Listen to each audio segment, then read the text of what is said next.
didn't have any lights on, making it really creepy. Like I said, the neighboring houses seemed abandoned too, even though they weren't, as there were cars in some of the driveways. We made sure to be extra quiet getting out of the car and walking over to the ghost house. Seeing this unfinished two-story house in the dead of night gave off eerie vibes for sure.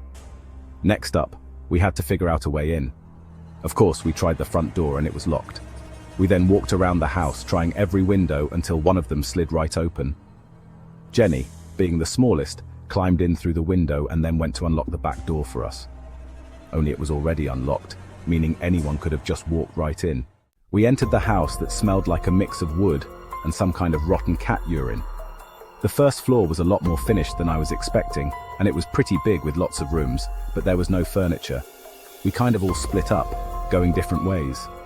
I went up the stairs to the second floor, and up there it was a bit more unfinished, with a lot of the wall framing exposed. I heard rustling from downstairs, the sounds of my friends being a bit too loud, so I loudly whispered for them to quiet down. Upstairs was pretty empty, so I went back down and ran into Jenny, who asked what was upstairs. I said it was a bit unfinished up there. She then proceeded to go upstairs and check it out anyway. I continued to look for the basement and found it beyond a brown door right under the stairs. As soon as I opened it, I got a whiff of that cat urine smell I was talking about. I started walking down the steps, and as I got to the bottom, I could see the basement looked a little more decrepit than the rest of the house. The concrete floor was stained with some brownish, rusty-looking material. My first instinct was to think paint, but the color could also match blood. I looked around the mostly empty space and found in one corner a small wooden chair and a little table with a book on it. It was the Holy Bible. I heard footsteps coming down the steps. I said in a volume slightly above a whisper, "Yo, come check this out." When I heard no response, I turned around but didn't see anyone by the stairs. I said, "Who's there?" Then I noticed a girl sitting down, leaning on the wall. Only it took me a second to realize it wasn't Jenny or Kylie. It was some random woman with extremely long and messy hair, looking right at me. Then I heard one of the girls upstairs screaming, followed by Luca calling my name, saying, "Let's get out of here." The only words I could muster up were, "Holy," and I ran out of the basement and up the stairs. I saw my friends running out through the back door. I had no idea what they had seen, but I was right behind them.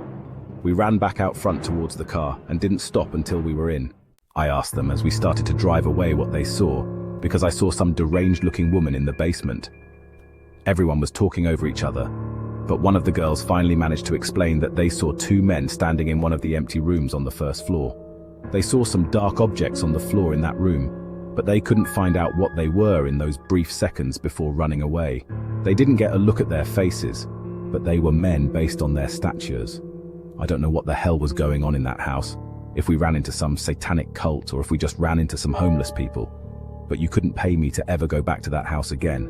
I don't live in that town or state anymore, so I don't know what became of that house, but based on the most recent Google Maps picture from 2019, it still wasn't ever finished.